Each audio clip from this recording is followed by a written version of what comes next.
સંહિતા અધ્યાય 13 થી અધ્યાય 29। દંભની તપસ્યા અને વિષ્ણુ દ્વારા તેને પુત્ર પ્રાપ્તિનું વરદાન। શંખચૂડનો જન્મ અને તપ તથા તેને વરદાનની પ્રાપ્તિ। બ્રહ્માજીની આજ્ઞાથી તેનું પુષ્કરમાં તુલસીની પાસે આવવું અને એની સાથે વાર્તાલાપ। બ્રહ્માજીનું પુનઃ પ્રાગટ્ય, બંનેને આશીર્વાદ આપવા અને શંખચૂડનું ગાંધર્વ વિધિથી તુલસીનું પાણી ગ્રહણ।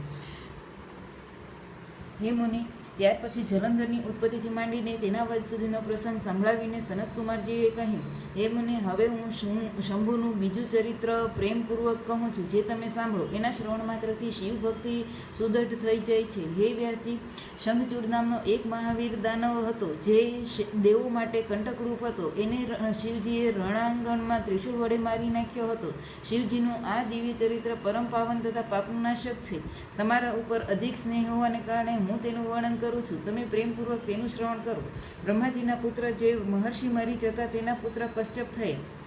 તે મનનશીલ, ધર્મિષ્ઠ, સૃષ્ટિકર્તા, વિદ્યાસંપન્ન અને પ્રજાપતિ હતા। દક્ષે પ્રસન્ન થઈને પોતાની 13 કન્યાઓનો વિવાહ તેમની સાથે કરી દીધો। તેમના સંતાનોનો એટલો બધો અધિક વિસ્તાર થયો કે તેનું વર્ણન કરવું કઠણ છે। એ કશ્યપ પત્નીઓમાં એકનું નામ દનુ હતું। તે શ્રેષ્ઠ, સુંદરી અને મહારૂપવતી હતી। તે સાધ્વીનું સૌભાગ્ય ઘણું વધારે હતું। હે મુને, એ દનુને ઘણા બધા મહાબલી પુત્ર ઉત્પન્ન થયા। વિસ્તાર ભયને લીધે અહીં તેના નામ ગણાવ્યા નથી। એમનામાંથી એકનું નામ વિપ્રચિતિ હતું, જે બળવાન, મહાબલ, પરાક્રમી, સંપન્ન હતો। તેને દંભ નામનો એક પુત્ર થયો, જે જીતેન્દ્રિય, ધાર્મિક અને વિષ્ણુ ભક્ત હતો। જ્યારે એને કોઈ પુત્ર ન હતો, ત્યારે એ વીર ચિંતાથી વ્યાપ્ત થઈ ગયો। એણે શુક્રાચાર્યને ગુરુ બનાવીને તેમની પાસે શ્રી કૃષ્ણ મંત્ર પ્રાપ્ત કર્યો અને પુષ્કરમાં જઈને ઘોર તપનો આરંભ કર્યો। ત્યાં સુદૃઢ આસન લગાવીને કૃષ્ણ મંત્રનો જાપ કરતા કરતા 1,00,000 વર્ષ વીતી ગયા। ત્યારે એ તપસ્વીના મસ્તકમાંથી એક જ્વાજ્વલમાન તેજ નીકળીને સર્વત્ર વ્યાપ્ત થઈ ગયું। એ તેજ એટલું બધું દુસ્સહ હતું કે એનાથી સંપૂર્ણ દેવતાઓ, મુનિઓ તથા મનુ સંક્ષિપ્ત થઈ ગયા। ત્યારે એણે ઇન્દ્રને આગળ રાખીને બ્રહ્માજીના શરણે ગયા। ત્યાં એમણે સંપૂર્ણ સંપત્તિઓના દાતા વિધાતાને પ્રણામ કરીને તેની સ્તુતિ કરી અને પછી વિશેષ રૂપે વ્યાકુળ થઈને તેને બધો પોતાનો વૃત્તાંત કહી સંભળાવ્યો। તેમની વાત સાંભળીને તેમની સાથે લઈને એ આખો વૃત્તાંત વિષ્ણુજીને સંભળાવવા માટે વૈકુંઠ ગયા। ત્યાં પહોંચીને એ લોકોએ ત્રિલોકીના અધીશ્વર તથા રક્ષક પરમાત્મા વિષ્ણુને વિનીત ભાવથી પ્રણામ કરવા લાગ્યા। દેવતા બોલ્યા, હે દેવાધિદેવ, અમને ખબર નથી કે અહીં કયું કારણ ઉત્પન્ન થઈ ગયું છે। અમે કોઈ તેજથી સંતૃપ્ત થઈ ગયા છીએ, એ આપ જ બતાવો। હે દીનબંધુ, પોતાના દુઃખી સેવકોના રક્ષક તો આપ જ છો, માટે હે શરણદાતા, હે રમાનાથ, શરણાગતોની રક્ષા કરો। સનતકુમારજી કહે છે, હે મુનિ, બ્રહ્મા વગેરે દેવતાઓના વચન સાંભળીને શરણાગત વત્સલ ભગવાન વિષ્ણુ હસવા લાગ્યા અને પ્રેમપૂર્વક બોલ્યા। વિષ્ણુએ કહ્યું, હે અમરો, શાંત રહો, ગભરાશો નહીં, ભયભીત ન થશો, કશું આડાવડું થવાનું નથી, કેમ કે હજુ સુધી પ્રલયનો સમય આવ્યો નથી। આ તેજ તો દંભ નામના દાનવનું છે, જે મારો ભક્ત છે અને પુત્રની કામનાથી તપ કરી રહ્યો છે। હું એને વરદાન આપીશ એટલે તે શાંત કરી દઈશ। સનતકુમારજી કહે છે, હે મુનિ, ભગવાન વિષ્ણુના આવા કથન ઉપર બ્રહ્મા વગેરે દેવતાઓ વ્યગ્રતા ઓછી થઈ ગઈ અને એ બધા ધૈર્ય ધારણ કરીને પોતપોતાના ધામમાં ગયા। આ બાજુ ભગવાન અચ્યુતો પણ વરદાન આપવા માટે પુષ્કર તરફ ચાલવા લાગ્યા। જ્યાં દંભ નામનો દાનવ તપ કરી રહ્યો હતો, ત્યાં પહોંચીને શ્રી હરિએ પોતાના મંત્રનો જપ કરનાર ભક્તને દંભને સાંત્વના આપતા આપતા મધુર વાણીમાં બોલ્યા, વરદાન માંગ। ત્યારે વિષ્ણુના ઉપરયુક્ત વચનો સાંભળીને અને એને પોતાની સમક્ષ ઉપસ્થિત થઈ જોઈને દંભ બહુ ભક્તિની સાથે તેના ચરણોમાં આળોટી પડ્યો અને લોટપોટ થઈ ગયો અને વારંવાર સ્તુતિ કરતા કરતા બોલ્યો। દંભે કહ્યું, હે દેવાધિદેવ, હે કમલનયન, આપને નમસ્કાર હો। હે રમાનાથ, મુજ પર કૃપા કરો। હે ત્રિલોકેશ, મને એક વીર પુત્ર આપો, જે આપનો ભક્ત હોય અને મહાબલ પરાક્રમથી સંપન્ન હોય। એ ત્રિલોકીને જીતી લે, પરંતુ દેવતાઓ એને પરાજિત ન કરી શકે। સનતકુમાર કહે છે, હે મુનિ, દાનવરાજ દંભના આવા કથન ઉપર શ્રી હરિએ એ વરદાન આપી દીધું અને ઘોર તપથી તેમની નિવૃત્તિ કરીને તેમને સ્વયં અંતર્ધ્યાન થઈ ગયા। દેવેન્દ્ર દંભની તપસ્યા સિદ્ધ થઈ ગઈ હતી, તેથી તેનો મનોરથ પૂર્ણ થઈ ગયો હતો। તેથી તે પણ શ્રીહરિના જતા રહ્યા પછી એ દિશાને નમસ્કાર કરીને પોતાના ઘેર પાછો જતો રહ્યો। થોડા સમયમાં તેના ભાગ્યવતી પત્ની ગર્ભવતી થઈ ગઈ। તે પોતાના તેજથી ગર્ભના અંદરના ભાગમાં પ્રકાશિત કરતા કરતા શોભાને વ્યાપ્ત પામવા લાગી। હે મુનિ, શ્રી કૃષ્ણના પાર્ષદોના અગ્રણી જે સુદામા નામના ગોપ હતા, જેને રાધાજીએ શ્રાપ આપી દીધો હતો, એ જ એના ગર્ભમાં પ્રવિષ્ટ થઈ થયો હતો. ત્યાર પછી ઘણા સમય થવાથી સાધ્વી દંપત્નીને એક તેજસ્વી બાળકને જન્મ આપ્યો. ત્યારે પિતાએ ઘણા બધા મુનીશ્વરોને બોલાવીને એની વિધિપૂર્વક જાતકર્મ આદિ સંસ્કાર સંપન્ન કર્યા. હે દ્વિજોત્તમ, એ પુત્રના ઉત્પન્ન થવા પર બહુ મોટો ઉત્સવ થયો અને પછી શુભ દિવસ આવવા પર પિતાએ એ બાળકનું નામ શંખચૂડ એવું નામ ધારણ કર્યું. તે પોતાના પિતાના ઘરમાં શુક્લ પક્ષના ચંદ્રમાની જેમ મોટો થવા લાગ્યો. એ અત્યંત તેજસ્વી હતો અને તેથી તેણે શિશુ બાલ્યાવસ્થામાં જ ઘણી બધી વિદ્યાઓ જાણી લીધી હતી. તે નિત્ય બાળ ક્રીડા કરીને પોતાના માતા પિતાને હર્ષમાં વધારો કરવા લાગ્યો અને એણે સમસ્ત કુટુંબીજનોને તો વિશેષ રૂપે પ્રેમભાજન લાડકો બનાવી રહ્યો હતો. ત્યાર પછી જ્યારે શંખચૂડ મોટો થયો ત્યારે તે જંગીશ્વ્ય મુનિના ઉપદેશથી પુષ્કરમાં જઈને બ્રહ્માજીને પ્રસન્ન કરવા માટે ભક્તિપૂર્વક તપસ્યા કરવા લાગ્યો. એ સમયે એ એકાગ્ર મન થઈને પોતાના ઇન્દ્રિયોને કાબૂમાં કરીને ગુરુપ્રદિષ્ટ બ્રહ્મવિદ્યાનો જપ કરતો રહ્યો. આમ પુષ્કરમાં તપસ્યા કરતા કરતા દાનવરાજ શંખચૂડને વરદાન આપવા માટે લોકગુરુ અને ઐશ્વર્યશાળી બ્રહ્મા શીઘ્ર જ ત્યાં પધાર્યા અને એ દાનવેન્દ્રને કહ્યું, વરદાન માગ. બ્રહ્માજીને જોઈને એણે અત્યંત વિનમ્રતાથી એમનો અભિવાદન કર્યું અને પછી ઉત્તમ વાણીથી તેમની સ્તુતિ કરી. તત્પશ્ચાત તેણે બ્રહ્માજી પાસે વરદાન માગતા કહ્યું, હે ભગવાન, હું દેવતાઓને માટે આજે થઈ જાઉં. ત્યારે બ્રહ્માજી પરમ પ્રસન્ન થઈને બોલ્યા, તથાસ્તુ, એવું જ થશે. પછી એણે શંખચૂડને તે દિવ્ય શ્રી કૃષ્ણ કવચ આપ્યું, જે સંપૂર્ણ જગતમાં મંગલોનું પણ મંગલ છે અને સર્વત્ર વિજય પ્રદાન કરનારું છે. ત્યાર પછી બ્રહ્માજીએ એને આજ્ઞા આપી કે તમે બદ્રીવનમાં જાઓ. ત્યાં ધર્મધ્વજની કન્યા તુલસી સકામ ભાવથી તપસ્યા કરી રહી છે. તમે એમની સાથે લગ્ન કરી લ્યો. આવું કહીને બ્રહ્માજી તે જ ક્ષણે તેમની સામેથી અંતર્ધ્યાન થઈ ગયા. ત્યારે તપ સિદ્ધ શંખચૂડ પણ તેમના બધા જ મનોરથ તપોબળથી પૂર્ણ થઈ ગયા હતા અને મુખ પર પ્રસન્નતા રમી રહી હતી. પુષ્કરમાં જ એ જગતના મંગલોનું મંગલ એવું મંગલ સ્વરૂપ કવચોનું ગળામાં બાંધી લીધું અને બ્રહ્માંડની આજ્ઞા અનુસાર તે તત્કાલ જ બદ્રિકાશ્રમ તરફ ચાલી નીકળ્યો. ત્યાં દાનવ શંખચૂડ સહસા એ જ સ્થાન ઉપર જઈ પહોંચ્યો જ્યાં ધર્મધ્વજની પુત્રી તુલસી તપ કરી રહી હતી. સુંદર તુલસીનું રૂપ અત્યંત કમનીય અને મનોહર હતું. તે ઉત્તમ શીલ સંપન્ન હતી. તે સતીને જોઈને શંખચૂડ એની પાસે જઈને ઊભો રહી ગયો અને મધુર વાણીમાં તેમની સાથે બોલવા લાગ્યો.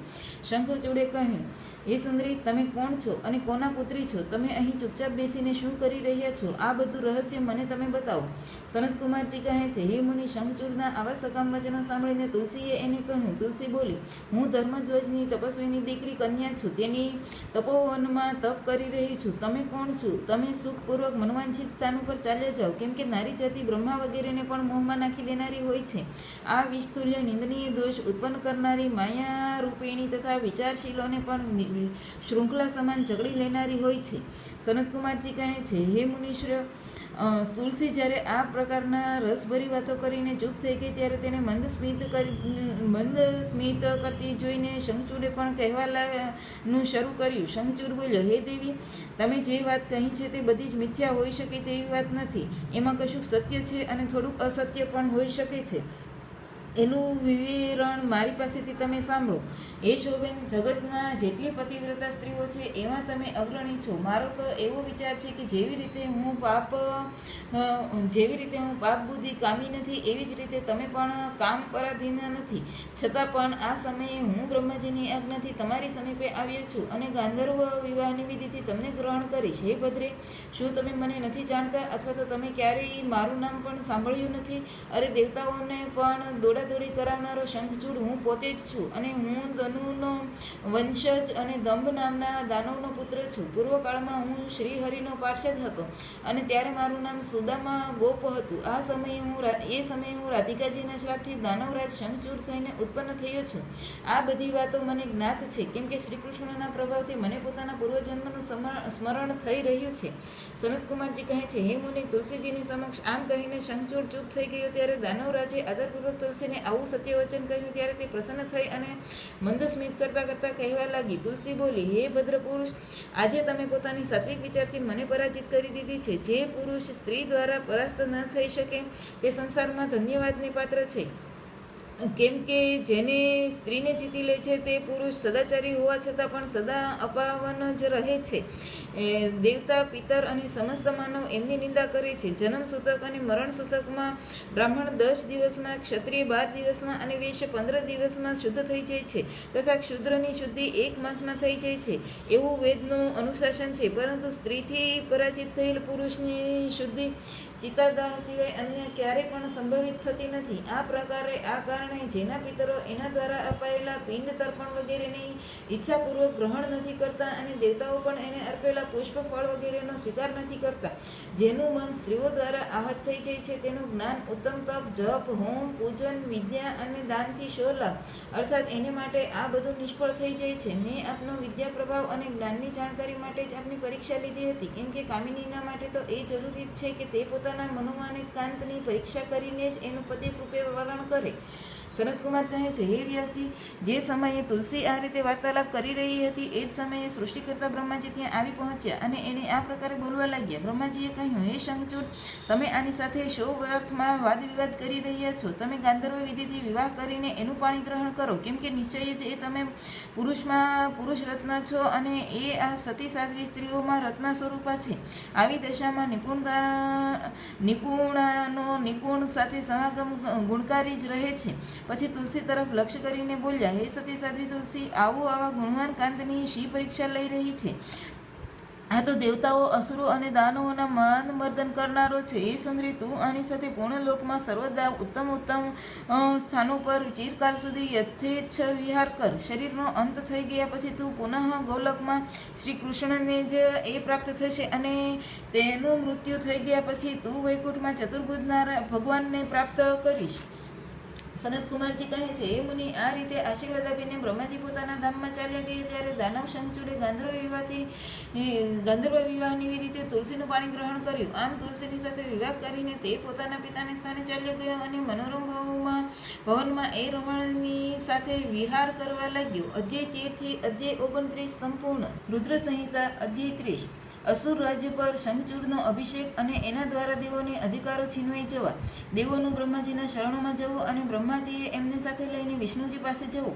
વિષ્ણુજી દ્વારા શંખચૂડના જન્મ રહસ્યનું ઉદ્ઘાટન અને એના પછી બધા શિવજીની પાસે જવું અને શિવ સભામાં એમની ઝાંખી તથા પોતાનો અભિપ્રાય પ્રગટ કરવો. સનતકુમારજી કહે છે, હે મહર્ષિ, જ્યારે શંખચૂડ તપ કરીને વરદાન પ્રાપ્ત કર્યું અને તે વિવાહિત થઈને પોતાના ઘેર આવ્યો ત્યારે દાનવો અને દૈત્યોને ખૂબ જ પ્રસન્નતા થઈ. એ બધા પોતપોતાના ગુરુ શુક્રાચાર્યને સાથે લઈને એક દળ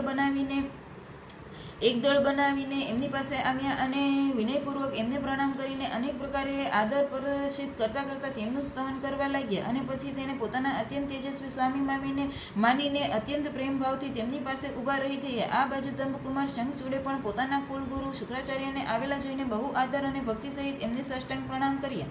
તદંતર શુક્રાચાર્ય સમસ્ત અસુરોની સાથે સલાહ કરીને તેમની સંમતિથી શંખચૂડને દાનવો અને અસુરોના અધિપતિ બનાવી દીધા. દંભપુત્ર શંખચૂડ પ્રતાપી અને વીર તો હતો જ. એ સમયે અસુર રાજ્ય પર અભિષેક થવાને કારણે અસુર રાજ્ય વિશેષ રીતે શોભવા માંડ્યું. ત્યારે તેણે સહસા દેવતાઓ પર આક્રમણ કરીને વેગપૂર્વક તેનો સંહાર કરવાનું શરૂ કરી દીધું. સંપૂર્ણ દેવતાઓ ભેગા મળીને પણ તેનું ઉત્કૃષ્ટ તેજને સહન ન કરી શક્યા, તેથી સમર ભૂમિમાંથી ભાગી ગયા અને દીન થઈને યત્ર તત્ર પર્વતોની ગુફાઓમાં જઈને સંતાઈ ગયા. એમની સ્વતંત્રતા જતી રહી. તેઓ શંખચૂડના વશવર્તી બનવાને કારણે પ્રભાહીન થઈ ગયા. આ બાજુ શૂરવીર પ્રતાપી દંભકુમાર દાનવરાજ શંખચૂડે પણ સંપૂર્ણ લોકોને જીતીને દેવતાઓના બધા જ અધિકાર છીનવી લીધા. તે ત્રિલોકીને પણ પોતાના આધીન કરીને સંપૂર્ણ લોકો પર શાસન કરવા લાગ્યો અને સ્વયં ઇન્દ્ર બનીને બધા જ યજ્ઞનો ભાગો પણ હડપ કરવા માંડ્યો તથા પોતાની શક્તિથી કુબેર, સોમ, સૂર્ય, અગ્નિ, યમ અને વાયુ વગેરેના અધિકારોનું પણ પાલન કરવા લાગ્યો. એ સમયે મહાન બળ પરાક્રમથી સંપન્ન મહાવીર શંખચૂડ સમસ્ત દેવતાઓ, અસુરો, દાનવો, રાક્ષસો, ગંધર્વો, નાગ, કિન્નરો, મનુષ્ય તથા ત્રિલોકીના અનન્ય પ્રાણીઓને તે એક છત્ર સમ્રાટ હતો. આ રીતે મહાન રાજા રાજેશ્વર શંખચૂડ બહુ વર્ષો સુધી સંપૂર્ણ ભુવનોના રાજ્યનો ઉપયોગ કરી રહ્યો હતો. એના રાજ્યમાં ન તો દુષ્કાળ પડતો હતો કે ન તો કોઈ મહામારી, રોગચાળો કે ન તો કોઈ અશુભ ગ્રહોનો પણ પ્રકોપ થતો હતો. આદિ વ્યાધિઓ પણ એના પ્રભાવ પાથરી શકતી ન હતી. આમ આખી પ્રજા સદા સુખી રહેતી હતી. પૃથ્વી ખેડિયા વગર પણ અનેક પ્રકારના ધાન્યો, અનાજ ઉત્પન્ન કરતી હતી અને વિવિધ પ્રકારની ઔષધિઓ અને ઉત્તમ ફળ અને રસથી યુક્ત હતી. ઉત્તમમાં ઉત્તમ મણિઓની ખાણો હતી અને સમુદ્ર પોતાના તટ ઉપર લચકાલોળ રત્નો વેર્યા કરતો હતો.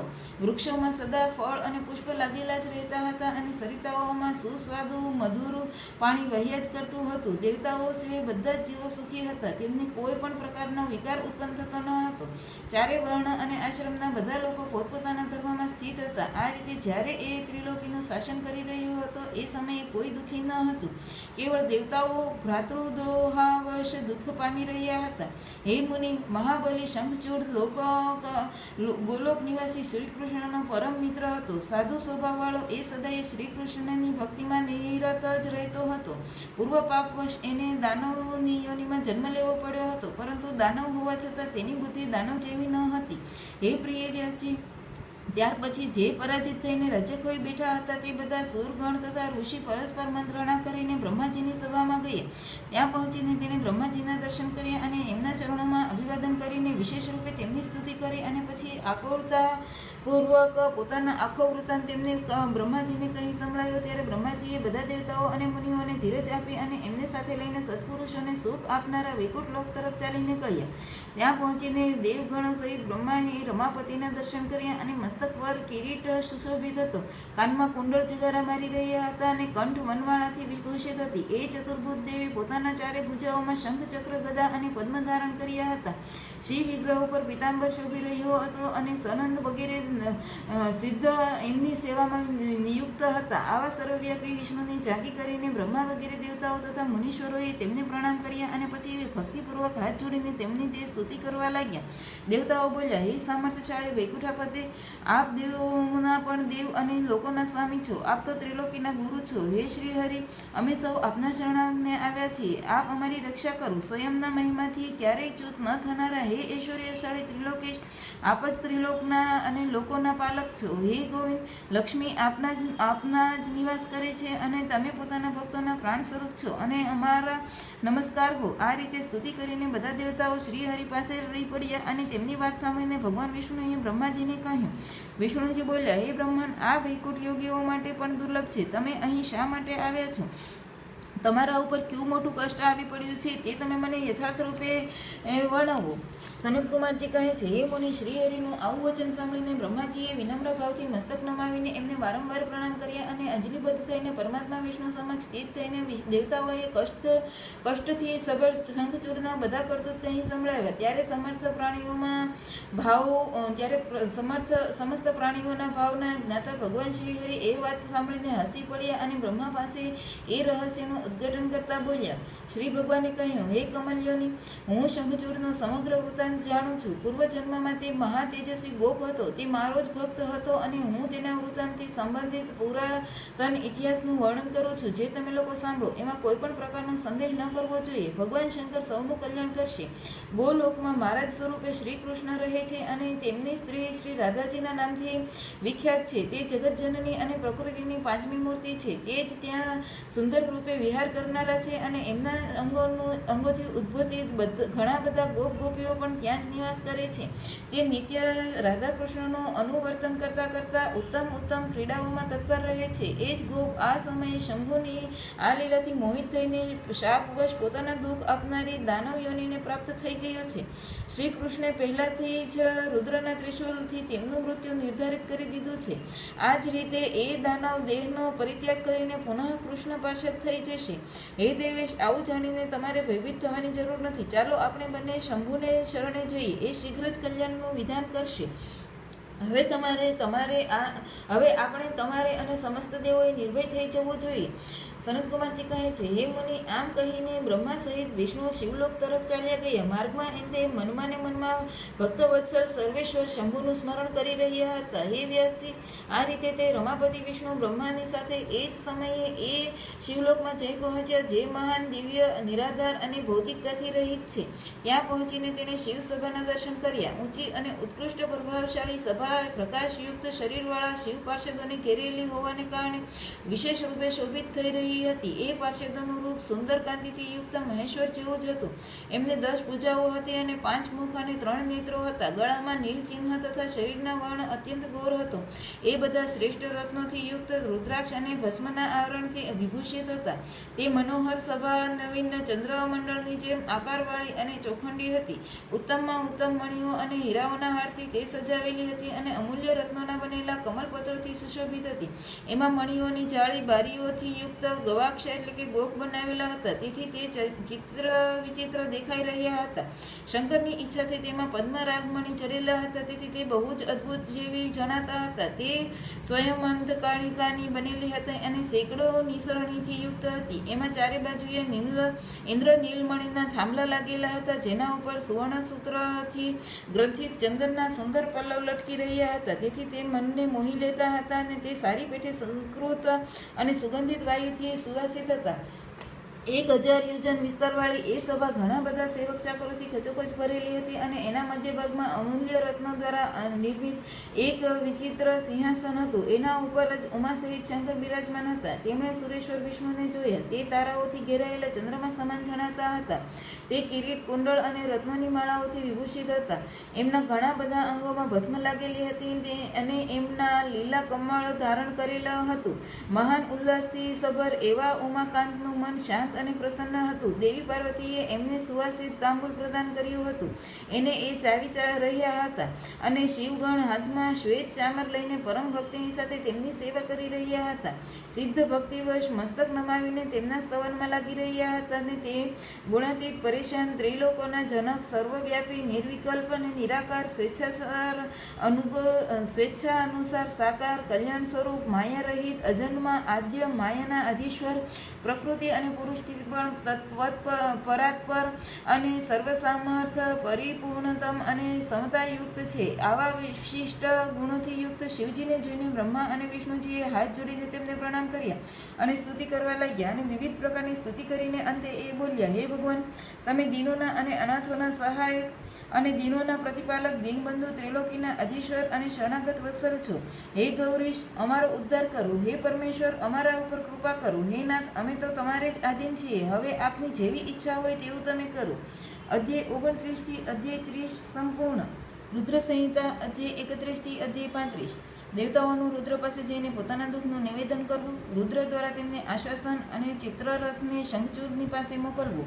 ચિત્રરથનું પાછું આવવું. રુદ્રના ગણો, પુત્રો અને ભદ્રકાલી સહિત યુદ્ધ માટે પ્રસ્થાન. પેલી બાજુ શંખચૂડનું સેના સહિત પુષ્પભદ્રાના તટ ઉપર પડાવ અને દાનવરાજના દૂત અને શિવની વાતચીત. સનતકુમારજી કહે છે: હે મુનિ, ત્યાર પછી જે અત્યંત દીન થઈ રહ્યા હતા તે બ્રહ્માજી અને વિષ્ણુજીના વચન સાંભળીને શિવજી મંદ સ્મિત કરવા લાગ્યા અને મેઘ ગંભીર વાણીમાં ગર્જના કરતા કરતા બોલવા લાગ્યા. શિવજીએ કહ્યું: હે હરે, હે બ્રહ્મન, તમે લોકો શંખચૂડ દ્વારા ઉત્પન્ન થયેલા ભયને સર્વથા છોડી દો. હું શંખચૂડનો આખો વૃત્તાંત યથાર્થ રૂપે જાણું છું. એ પૂર્વજન્મમાં એક ગોપ હતો અને જે ઐશ્વર્યશાળી ભગવાન શ્રી કૃષ્ણનો ભક્ત હતો. એમનું નામ સુદામ હતું અને એ જ સુદામ રાધાજીના શ્રાપથી શંખચૂડ નામનો દાનવરાજ થઈને ઉત્પન્ન થયો છે. એ પરમ ધર્મજ્ઞ અને દેવતાઓના દ્રોહી છે. એ દુષ્બુદ્ધિવશ પોતાના ઉત્કૃષ્ટ બળને ભરોસે સંપૂર્ણ દેવગણોને કલેશ આપી રહ્યો છે. હવે તમે લોકો પ્રેમપૂર્વક મારી વાત સાંભળો અને દેવોને આનંદિત કરવાની માટે શીઘ્ર જ કૈલાસવાસી રુદ્રની સમીપે જાઓ. એ રુદ્ર સ્વરૂપ મારું જ ઉત્તમ પૂર્ણ રૂપ છે. હું જ દેવસિદ્ધને માટે પૃથક સ્વરૂપ ધારણ કરીને ત્યાં પ્રગટ થયો છું. મારું તે રૂપ ઐશ્વર્યશાળી તથા પરિપૂર્ણતમ છે. હે હરિ, આટલા માટે હું ભક્તોને વશ થઈને કૈલાસ પર્વત ઉપર સદા નિવાસ કરું છું. ત્યાર પછી કૈલાસ પહોંચીને દેવતાઓએ ભગવાન મહેશની સ્તુતિ કરી અને અંતમાં બોલ્યા: હે મહેશન, તમે તો કૃપાના અગર સાગર છો. દીનોના ઉદ્ધાર કરવા માટે આપ તો આપની રીતે જ છો. હે પ્રભુ, દાનવરાજ શંખચૂડનો વધ કરીને ઇન્દ્રને તેમના ભયથી મુક્ત કરો અને એ દેવોને આ વિપત્તિમાંથી ઉગારો અને બચાવો. ત્યારે ભક્તવત્સલ શંભુ દેવતાઓની આ પ્રાર્થના સાંભળીને હસ્યા અને મેઘગર્જના જેવી ગંભીર વાણીમાં બોલ્યા. શ્રી શંકર ભગવાને કહ્યું: હે હરે, હે બ્રહ્મન, હે દેવગણ, તમે લોકો પોતપોતાના સ્થાને પાછા જતા રહો. હું નિશ્ચય જ સૈનિકો સહિત શંખચૂડનો વધ કરી દઈશ. એમાં જરા પણ સંશય નથી. સનત સનત કુમારજી કહે છે, હે વ્યાસજી, મહેશ્વરના આ અમૃત સ્ત્રાવી વચન સાંભળીને સંપૂર્ણ દેવતાઓને પરમ આનંદ થયો. એ જ સમયે એમણે માની લીધું કે હવે દાનવ શંખચૂડ માર્યો જ ગયો છે. ત્યારે મહેશ્વરના ચરણોમાં પ્રણિપાત કરીને શ્રી વિષ્ણુજી વૈકુંઠમાં ગયા અને બ્રહ્મા સત્યલોકમાં જતા રહ્યા અને સંપૂર્ણ દેવતાઓ પણ પોતપોતાના સ્થાને પ્રસ્થાપિત થઈ ગયા. આ બાજુએ એ મહારુદ્રે જે મહેશ્વર દુષ્ટોને માટે કાલરૂપ અને શરદ પુરુષોની ગતિ છે, દેવતાઓની ઈચ્છાથી શંખચૂડનો વધનો નિશ્ચય કર્યો. ત્યારે તેમણે પ્રસન્નતાપૂર્વક પોતાના પ્રેમી ગંધર્વરાજ ચિત્રરથને દૂત બનાવીને શીઘ્ર જ શંખચૂડની પાસે મોકલ્યો અને ચિત્રરથે ત્યાં જઈને શંખચૂડને ખૂબ જ સમજાવીને કહ્યું, પરંતુ તેણે વગર યુદ્ધે દેવતાઓનું રાજ્ય પાછું સોંપવાનું સ્વીકાર્યું નહીં અને બોલ્યો, મેં એવો દૃઢ નિશ્ચય કરી લીધો છે કે મહેશ્વરની સાથે યુદ્ધ કર્યા વગર તો ન તો હું રાજ્ય પાછું આપીશ કે ન તો અધિકારોને પાછા આપીશ. તું કલ્યાણ કરતા રુદ્રની પાસે પાછો જતો રહે અને મેં કહેલી વાત યથાર્થ રૂપે એમને કહી દે છે. એમને જે ઉચિત લાગશે તે કરશે. તું વ્યર્થમાં જ બકવાસ ન કર. સનત કુમારજી કહે છે, હે મુનીશ્વર, આવું કહેવાયા પછી તે શિવદૂત પુષ્પદંત ચિત્રરથ પોતાના સ્વામી મહેશ્વરની પાસે પાછો આવતો રહ્યો અને તેણે આવીને બધી વાત સારી પેઠે કહી દીધી. ત્યારે એ દૂતના વચન સાંભળીને દેવતાઓના સ્વામી ભગવાન શંકરને ક્રોધ આવી ગયો અને એણે પોતાના વીરભદ્ર વગેરે ગણોને કહ્યું. રુદ્ર બોલ્યા, હે વીરભદ્ર, હે નંદિન, હે ક્ષેત્રપાળ, હે આઠે ભૈરવ, હું શીઘ્ર જ શંખચૂડનો વધ કરવાને નિમિત્તે પ્રસ્થાન કરું છું. તેથી મારી આજ્ઞાથી મારા બધા જ બળશાળી ગણ આયુધોની કટિબદ્ધ તૈયાર થઈ જાઓ અને હમણાં કુમારો એટલે કે સ્વામી કાર્તિકેય અને ગણેશની સાથે રથયાત્રા કરો. ભદ્રકાલી પણ પોતાની સેનાની સાથે યુદ્ધને માટે પ્રસ્થાન કરે. સનત કુમારજી કહે છે, હે મુનિ, આવી આજ્ઞા આપીને શિવજી પોતાની સેનાની સાથે ચાલી નીકળ્યા અને પછી તો ઘણા બધા વીરગણ હર્ષમગ્ન થઈને તેમની પાછળ ચાલવા માંડ્યા. આ જ સમયે સંપૂર્ણ સેનાઓના અધ્યક્ષ સ્કંદ અને ગણેશ પણ હર્ષથી સભરભર્યા થઈને કવચ ધારણ કરીને સશસ્ત્ર શિવજીની નિકટ આવી પહોંચ્યા. અને પછી વીરભદ્ર, નંદી, મહાકાલ, સુભદ્ર, વિશાલાક્ષ, બાણ, પિંગલાક્ષ, વિકંપન, વિરૂપ, વિકૃતિ, મણિભદ્ર, બાષ્કલ, કપિલ, દીર્ઘદ્રષ્ટા, વિકાર, તામ્રલોચન, કાલિકર, બલિભદ્ર, કાલીજીહ, કુટીચર, બલોન્મત, રણશ્વદ્ય, દુર્જય તથા દુર્ગમ વગેરે ગણનાયક જે પ્રધાન સેનાપતિ હતા તે શિવજીની સાથે ચાલવા લાગ્યા. તેમના ગણોની સંખ્યા કરોડોની કરોડે હતી. અને આઠે ભૈરવ, એકાદ ભયંકર રુદ્ર, આઠે વસુ, ઇન્દ્ર, 12 આદિત્ય, અગ્નિ, ચંદ્રમા, વિશ્વકર્મા, બંને અશ્વિની કુમારો, કુબેર, યમ, નિશ્ચિતિ, નલ કુબેર, વાયુ, વરુણ, બુધ, મંગલ તથા અનન્ય ગ્રહ, પરાક્રમી, કામદેવ, ઉગ્રદ્રષ્ટા અને ઉગ્રદંડ, કોરટ તથા કોટબ વગેરે એ બધા મહેશ્વરનું અનુગામન કરી રહ્યા હતા. સ્વયં મહેશ્વરી દેવી ભદ્રકાલી પણ 100 ભુજા ધારણ કરીને શિવજીની સાથે ચાલી રહ્યા હતા. તે ઉત્તમ રત્નોથી બનેલા વિમાનો ઉપર આરૂઢ હતા. તેમના શરીર ઉપર લાલ ચંદનનો અનુલેપ કરેલો હતો અને તેને લાલ વસ્ત્ર શોભી રહ્યું હતું. તે હર્ષમગ્ન થઈને હસતા અને નૃત્ય કરતા તેને ઉત્તમ સ્વરથી જ્ઞાન ગાતા પોતાના ભક્તોને અભય અને શત્રુઓના ભય પ્રદાન કરી રહ્યા હતા. એમની 1 યોજન લાંબી ભીષણ આકારવાળી જીવા લલપતી હતી અને તે પોતાના હાથમાં શંખ, ચક્ર, ગદા, પદ્મ, ઢાલ, તલવાર, ધનુષ, બાણ, 1 યોજન વિસ્તારવાળું લાંબુ ગોળાકાર ખપ્પર અને ગગનચુંબી ત્રિશૂળ, 1 યોજન લાંબી શક્તિ અને મૃગદગર અને મુસલ, વજ્ર, ખડગ, તીખી નક્કર ઢાલ અને વૈષ્ણવાસ્ત્ર, વારુણાસ્ત્ર, વાયવાસ્ત્ર, નાગપાશ, નારાયણાસ્ત્ર, ગંધર્વાસ્ત્ર, બ્રહ્માસ્ત્ર, ગારુડાસ્ત્ર અને પર્જન્યાસ્ત્ર, પાશુપાસ્ત્ર અને જૃંભણાસ્ત્ર, પર્વતાસ્ત્ર અને મહાન પરાક્રમી સૂર્યાસ્ત્ર, કાલ અને મહાનલ અને મહેશ્વરાસ્ત્ર અને યમદંડાસ્ત્ર, સન્મોહનાસ્ત્ર અને સમર્થ દિવ્ય અસ્ત્ર અને અનન્ય સેંકડો દિવ્યાસ્ત્ર ધારણ કરેલા હતા.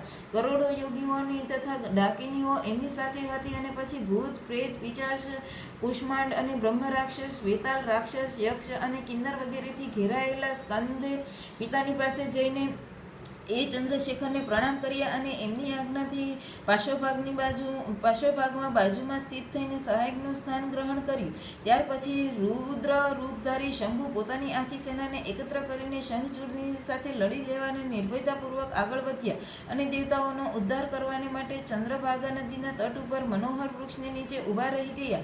એ વ્યાસજી, પેલી બાજુ જ્યારે શિવદૂત ચાલ્યો ગયો ત્યાર પછી પ્રતાપી શંખચૂડે મહેલની અંદર જઈને તુલસીને બધી વાત કહી સંભળાવી. શંખચૂડે શંભુએ કહ્યું, હે દેવી, શંભુના દૂતોના મુખેથી રણ નિમંત્રણ સાંભળીને હું યુદ્ધને માટે તૈયાર થયો છું અને એમની સાથે ઝુંઝુમવા માટે હું નક્કી જ જઈશ.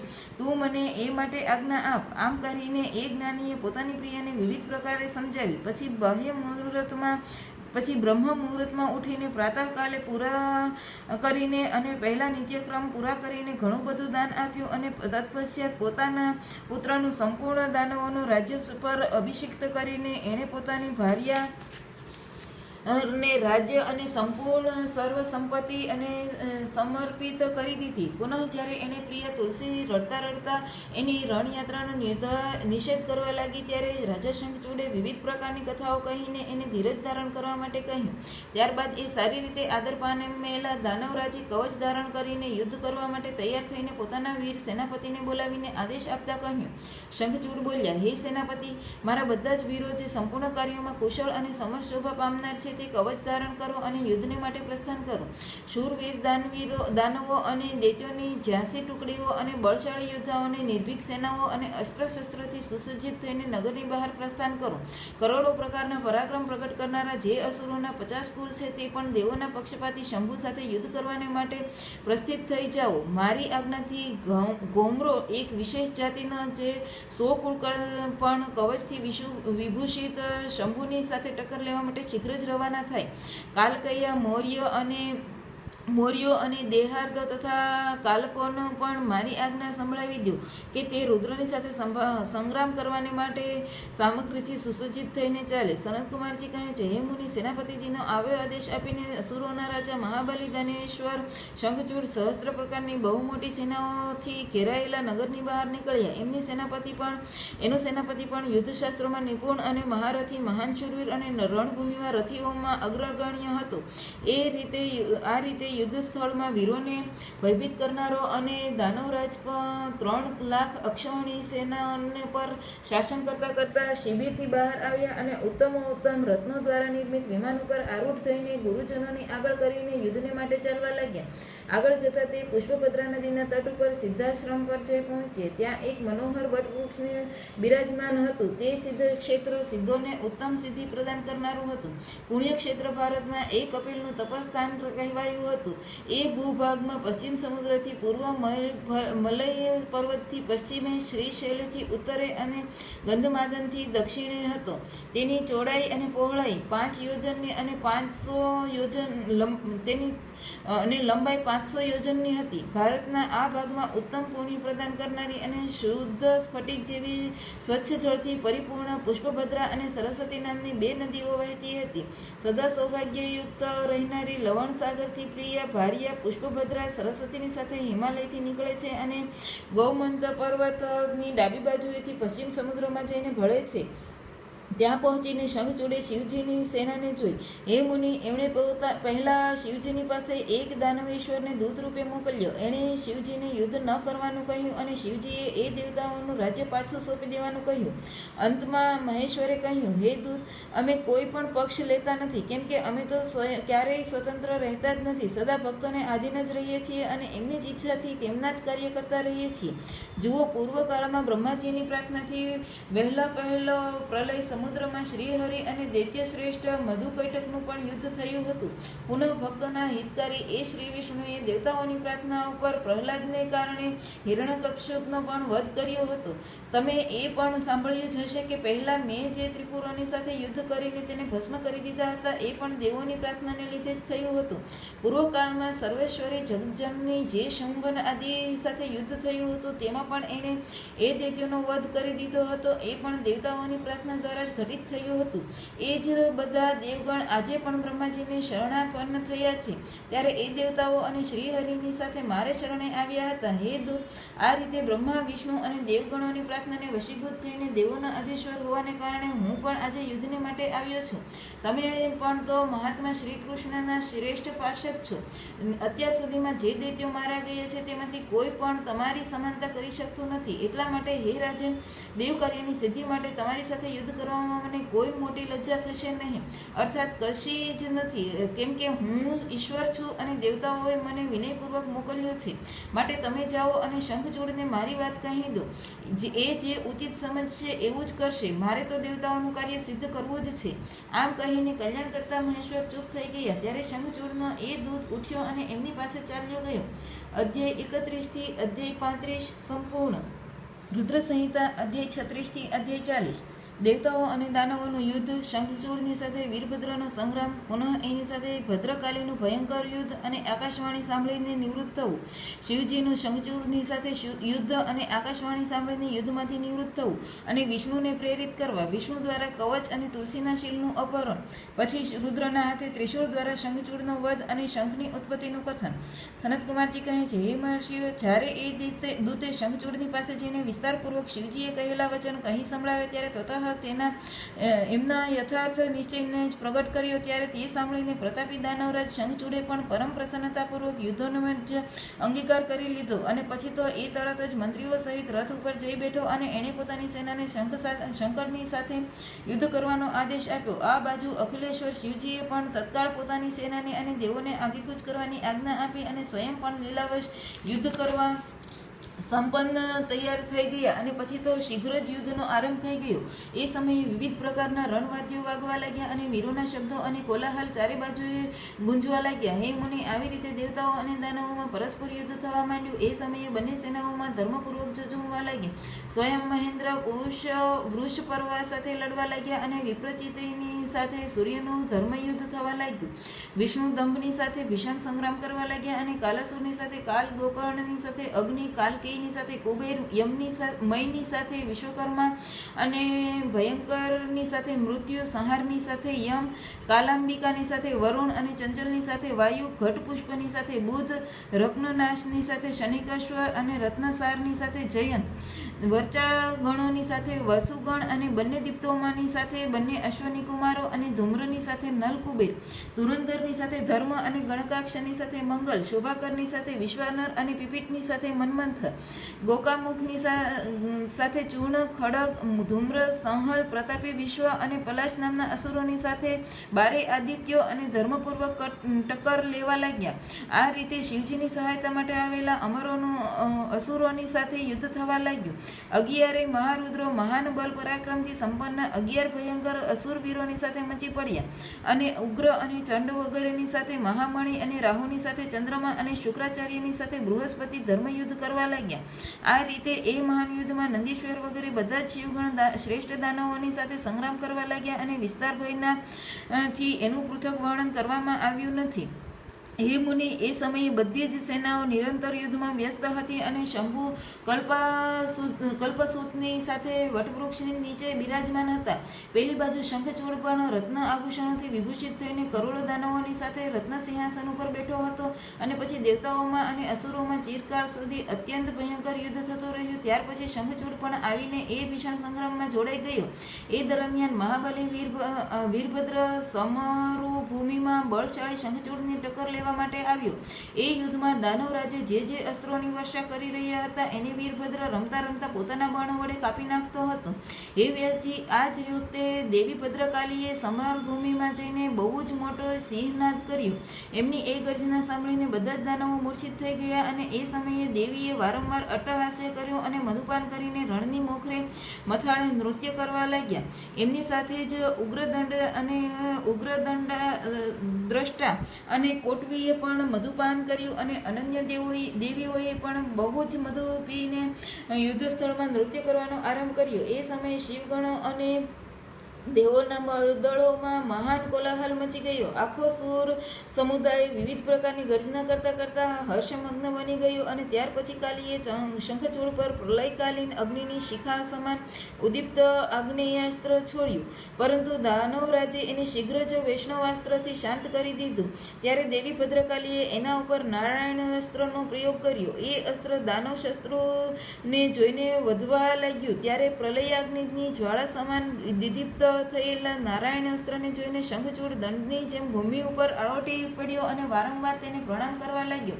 ત્યારે એ દાનવને નમ્ર બનેલો જોઈને એ અસ્ત્ર નિવૃત્ત થઈ ગયું. ત્યાર પછી દેવીએ એના ઉપર મંત્રપૂર્વક બ્રહ્માસ્ત્ર છોડ્યું. એ અસ્ત્રને પ્રજ્વલિત થતું જોઈને દાનવરાજ ભૂમિ ઉપર ઊભો રહી અને એને પ્રણામ કરવા લાગ્યો અને બ્રહ્માસ્ત્રથી જ એનું નિવારણ કરી દીધું.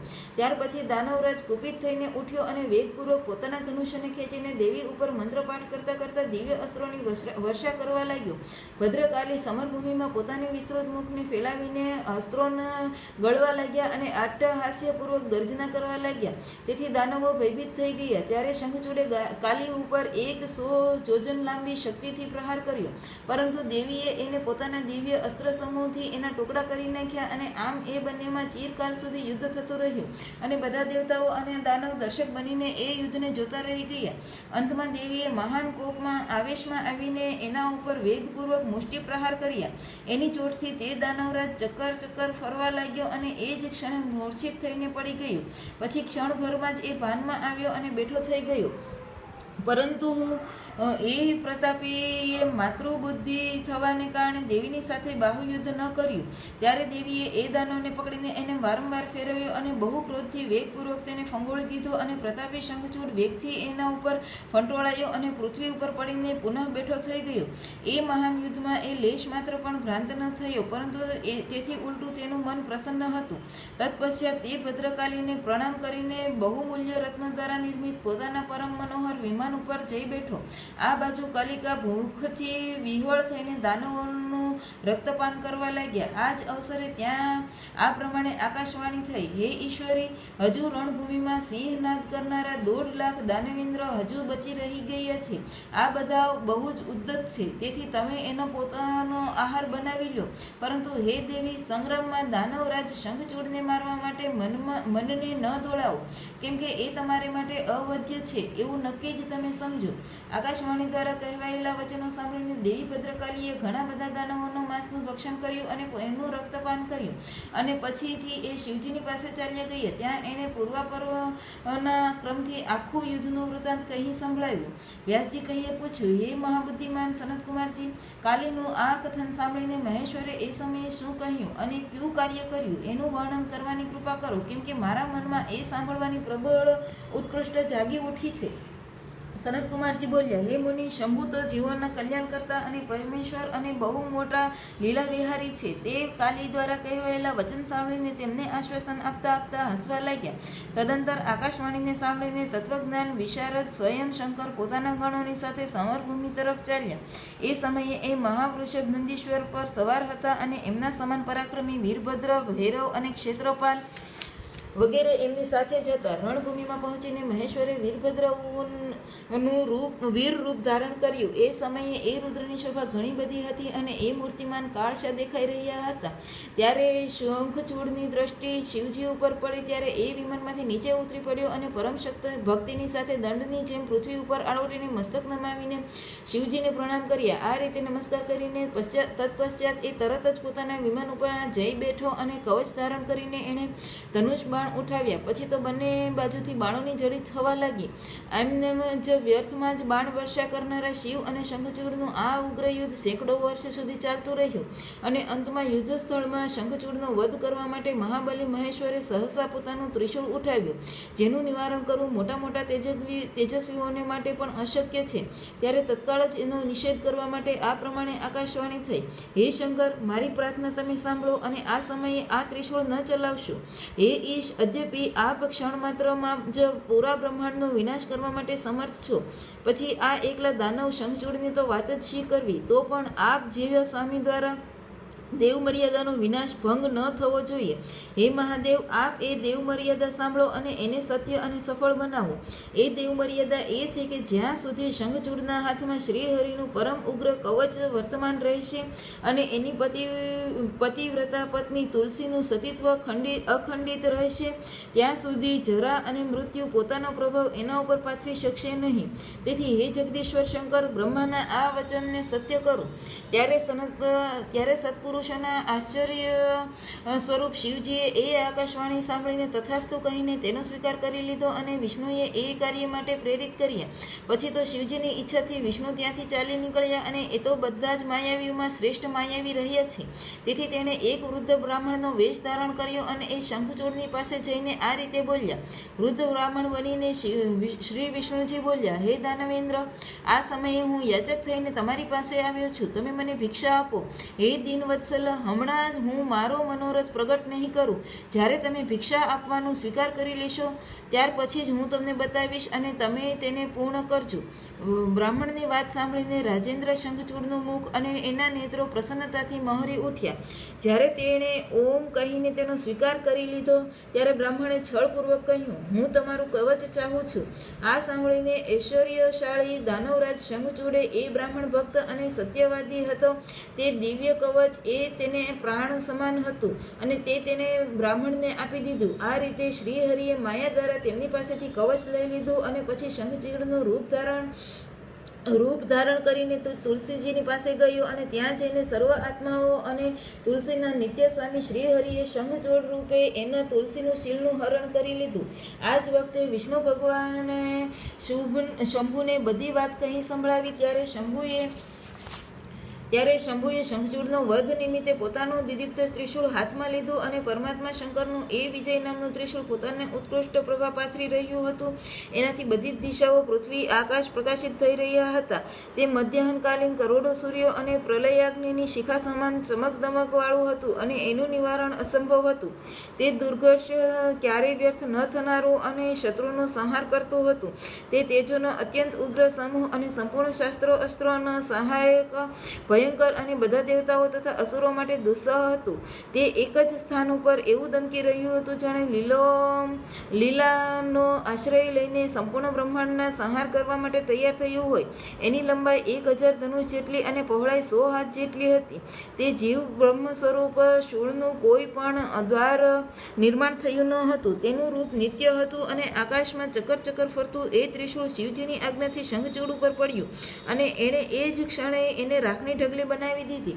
હે વિપ્ર, મહેશ્વરનું એ શૂળ મન જેટલા વેગવાળું હતું. તે શીઘ્ર જ પોતાનું કાર્ય પૂર્ણ કરીને શંકરજીની પાસે આવી પહોંચ્યું અને પછી આકાશ માર્ગે ચાલ્યું ગયું. એ સમયે સ્વર્ગમાં દુદુંભીઓ વાગવા માંડી અને ગંધર્વો અને કિન્નરો ગાન કરવા લાગ્યા. હે દેવો અને મુનિઓ સ્તુતિ કરવા લાગ્યા, આરંભ કર્યો અને અપ્સરાઓ નૃત્ય કરવા લાગી. શિવજીની ઉપર લગાતાર પુષ્પોની વર્ષા થવા લાગી. બ્રહ્મા, વિષ્ણુ અને ઇન્દ્ર વગેરે દેવતાઓ તથા મણિગણ એમની પ્રશંસા કરવા લાગ્યા. દાનવ શંખચૂડ પણ શિવજીની કૃપાથી શાપ મુક્ત થઈ ગયો અને એણે પણ પૂર્વ શ્રી કૃષ્ણ પાર્ષદ રૂપની પ્રાપ્તિ થઈ ગઈ. શંખચૂડના હાડકામાંથી શંખ જાતિના પ્રાદુર્ભાવ થયો. જે શંખનું જળ શંકર સિવાય સમસ્ત દેવતાઓને માટે પ્રશસ્ત મનાયું છે. હે મહામુનિ, શ્રી હરિ અને લક્ષ્મીજીને તથા તેમના સંબંધીઓને પણ શંખ જળ વિશેષ રૂપે પ્રિય છે, પરંતુ શંકરજીને માટે નહીં. આ રીતે શંખચૂડને મારીને શંકર ઉમા, સ્કંદ અને ગણોની સાથે પ્રસન્નતાપૂર્વક નંદીશ્વર પર સવાર થઈને શિવલોક તરફ ચાલ્યા ગયા. ભગવાન વિષ્ણુએ વૈકુંઠ માટે પ્રસ્થાન કર્યું અને દેવગણ પરમ આનંદમગ્ન થઈને પોતપોતાના લોકે ચાલ્યા ગયા. એ સમયે જગતમાં ચારે બાજુએ પરમ શાંતિ છવાઈ ગઈ હતી અને સૌના નિર્વિઘ્ન સુખ થવા માંડ્યું હતું. આકાશ નિર્મળ થઈ ગયું હતું અને આખી પૃથ્વી ઉત્તમ મંગલ કાર્ય થવા લાગ્યા હતા. હે મુને, આ રીતે મેં તમને મહેશનું જે ચરિત્ર કહ્યું છે, વર્ણન કર્યું છે, તે આનંદદાયક, સર્વદુઃખહારી, લક્ષ્મીપ્રદ અને સંપૂર્ણ કામનાઓને પૂર્ણ કરનારું છે. અધ્યાય 36 થી અધ્યાય 40 સંપૂર્ણ. રુદ્ર સંહિતા અધ્યાય 41. વિષ્ણુ દ્વારા તુલસીના શીલનું હરણનું વર્ણન. કુપિત થયેલા તુલસીજી દ્વારા વિષ્ણુને શ્રાપ. શંભુ દ્વારા તુલસી અને શાલિગ્રામ શિલાના મહાત્માનું વર્ણન. પછી વ્યાસજીના પૂછવા ઉપર સનતકુમારજીએ કહ્યું, હે મહર્ષિ, રણભૂમિમાં આકાશવાણી સાંભળીને જ્યારે દેવેશ્વર શંભુએ શ્રીહરિને પ્રેરિત કર્યા ત્યારે તે તરત જ પોતાની માયાથી બ્રાહ્મણનો વેશ ધારણ કરીને શંખચૂડની પાસે ગયા અને એમની પાસેથી પરમોત્કૃષ્ટ કવચ માંગી લીધું અને પછી શંખચૂડનું રૂપ બનાવીને તે તુલસીના ખેર તરફ ચાલ્યા. ત્યારે ત્યાં પહોંચીને તેણે તુલસીના મહેલના દ્વાર પાસે નગારા વગાડાવરાવ્યા અને જય જયકારથી સુંદરી તુલસીને પોતાના આગમનની સૂચના આપી. એ સાંભળીને સતી સાધ્વી ખૂબ જ આદરની સાથે ઝરોખા દ્વારા રાજમાર્ગ તરફ તરફ જોવા લાગી અને પોતાના પતિને આવ્યાની જાણ થઈ. તેથી તે પરમાનંદ મગ્ન થઈને ગઈ અને તે તત્કાળ બ્રાહ્મણોને ધન દાન આપીને તેમની પાસે મંગલાચાર કરાવ્યો અને પછી પોતાનો શણગાર કર્યો. આ બાજુ દેવતાઓનું કાર્ય સિદ્ધ કરવા માટે માયાથી શંખચૂડનું સ્વરૂપ ધારણ કરનાર ભગવાન વિષ્ણુ રથથી ઉતરીને દેવી તુલસીના ભવનમાં ગયા અને તુલસીએ પતિરૂપમાં આવેલા ભગવાનનું પૂજન કર્યું અને ઘણી બધી વાતો કરી અને ત્યારબાદ તેમણે તેમની સાથે રમણ કર્યું. ત્યારે તે સાધ્વીએ સુખ, સામર્થ્ય અને આકર્ષણમાં વ્યતિક્રમ, ઉલટો ક્રમ જોઈને સર્વ પર વિચાર કર્યો અને તેને સંદેહ ઉત્પન્ન થવાથી તેણે તું કોણ છે એમ ધમકાવતા અને વઢતા બોલી. તુલસીએ કહ્યું, હે દુષ્ટ, મને શીઘ્ર જ કહે કે માયા દ્વારા મારો ઉપભોગ કરનાર તું કોણ છે અને મારું સતીત્વ નષ્ટ કરી દીધું છે, તેથી હું તને હમણાં જ શાપ આપું છું. સનતકુમારજી કહે છે, હે બ્રાહ્મણ, તુલસીનું આવું વચન સાંભળીને શ્રીહરિએ લીલાપૂર્વક પોતાની પરમ મનોહર મૂર્તિ ધારણ કરી લીધી. ત્યારે તે રૂપ જોઈને તુલસીએ લક્ષણોથી ઓળખી લીધું કે આ સાક્ષાત વિષ્ણુ જ છે, પરંતુ તેનું પાતિવ્રત્ય ધર્મ તો નષ્ટ થઈ ગયું હતું. તેથી તેણે કુપિત થઈને વિષ્ણુને કહેવા લાગ્યા. તુલસીએ કહ્યું, હે વિષ્ણુ, તમારું મન પથ્થરની જેવું કઠોર છે. તમારા મનમાં તો દયાનો લેશ માત્ર પણ છાંટો નથી. તમે પતિધર્મનો ભંગ કરનાર થવાથી નિશ્ચય જ મારા સ્વામી માર્યા ગયા હશે, કેમ કે તમે પાષાણની જેમ કઠોર, દયાહીન અને દુષ્ટ છો. એટલા માટે હવે તમે મારા શ્રાપથી પાષાણ સ્વરૂપ જ થઈ જાઓ. સનતકુમારજી કહે છે, હે મુનિ, આમ કહીને શંખચૂડને તે સતી સાધ્વી પત્ની તુલસી હૈયાફાટ રુદન કરવા લાગી અને શોકાર્ત થઈને બહુ જ વિલાપ કરવા લાગી. એટલામાં જ ત્યાં ભક્તવત્સલ ભગવાન શંકર પ્રગટ થઈ ગયા. એમણે એમને સમજાવીને કહ્યું, હે દેવી, હવે તું દુઃખને દૂર કરવાની મારી વાત સાંભળ. શ્રી હરિ પણ સ્વસ્થ મનથી સાંભળે, કેમ કે તમે બંને જે સુખકારક હશે તે જ હું કહીશ. હે ભદ્રે, તમે જે મનોરથને લઈને તપ કર્યું હતું તે તપસ્યાનું ફળ છે, એટલા માટે અન્યથા કેવી રીતે થઈ શકે? એટલા માટે તમને એને અનુરૂપ જ ફૂલ પ્રાપ્ત થયું છે. હવે તમે આ શરીરનો ત્યાગ કરીને દિવ્ય દેહ ધારણ કરી લો અને લક્ષ્મીની જેમ હવે લક્ષ્મીજીની જેમ થઈને નિત્ય શ્રીહરિની સાથે વૈકુંઠમાં વિહાર કરતા રહો. તમારું આ શરીર જેને તમે છોડી દેશો તે નદીના રૂપે પરિવર્તિત થઈ જશે અને એ નદી ભારત વર્ષમાં પુણ્ય રૂપા ગંડકીના નામે પ્રસિદ્ધ થશે.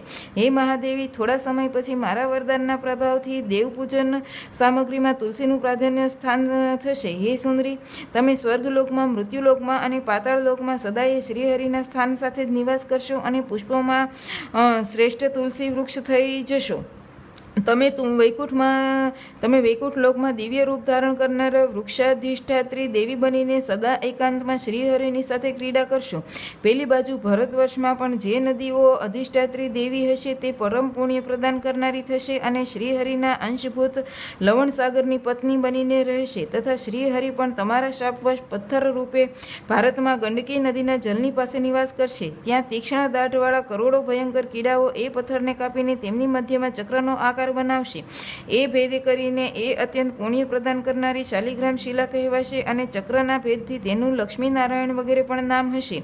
શ્રી વિષ્ણુના શાલિગ્રામ શિલા અને વિષ્ણુ વૃક્ષરૂપિણી તુલસીના સમાગમ સદાને માટે અનુકૂળ તથા બહુ જ પ્રકારે પુણ્યની વૃદ્ધિ કરનારા હશે. હે ભદ્રે, જે શાલિગ્રામ શિલા ઉપરથી તુલસી દલને દૂર કરશે એને જન્માંતર સુધી સ્ત્રી વિયોગની પ્રાપ્તિ થશે અને જે શંખને દૂર કરીને તુલસી પત્રને હટાવશે તે પણ ભાર્યાહીન થશે અને 7 જન્મો સુધી રોગી બન્યા રહેશે. હે મહાજ્ઞાની પુરુષ, શાલિગ્રામ શિલા, તુલસી અને શંખ એકત્ર કરીને એમની રક્ષા કરશે તે શ્રીહરિને ખૂબ જ વહાલો લાગશે. સનતકુમારજી કહે છે, હે વ્યાસજી, આ રીતે કહીને શંકરજીએ એ સમયે શાલિગ્રામ શિલા અને તુલસીના પરમ પુણ્યદાયક મહાત્માનું વર્ણન કર્યું અને ત્યાર પછી શ્રીહરિએ તથા તુલસીએ આનંદિત કરીને અંતર્ધ્યાન થઈ ગયા. આ રીતે સદા સત્પુરુષોનું કલ્યાણ કરનારા શંભુ પોતાના સ્થાને ચાલ્યા ગયા અને પેલી બાજુ શંકરનું કથન સાંભળીને તુલસીને પણ બહુ જ પ્રસન્નતા થઈ. એણે પોતાના એ શરીરનો પરિત્યાગ કરી દીધો અને દિવ્ય રૂપ ધારણ કરી લીધું. ત્યારે કમલાપતિ વિષ્ણુ એમને સાથે લઈને વૈકુંઠમાં ચાલ્યા ગયા અને તેમનું પરિત્યાજ્ય શરીરથી ગંડકી નદી પ્રગટ થઈ ગઈ અને તે ભગવાન અચ્યુત પણ તે તટ ઉપર મનુષ્યોના પુણ્ય પ્રદાન કરનારા શાલી સ્વરૂપે શિલા સ્વરૂપે પરિણિત થઈ ગયા. હે મુનિ, એમાં કીડાઓ અનેક પ્રકારના છિદ્રો બનાવતા રહ્યા છે, અને એમાં જે શિલાઓ ગંદકી પાણીમાં રહે છે તે પરમ પુણ્યપ્રદ, અને તે જે સ્થળ ઉપર જ રહી જાય છે તેને પિંગલા કહે છે, અને એ પ્રાણીઓ માટે સંતાપકારક હોય છે.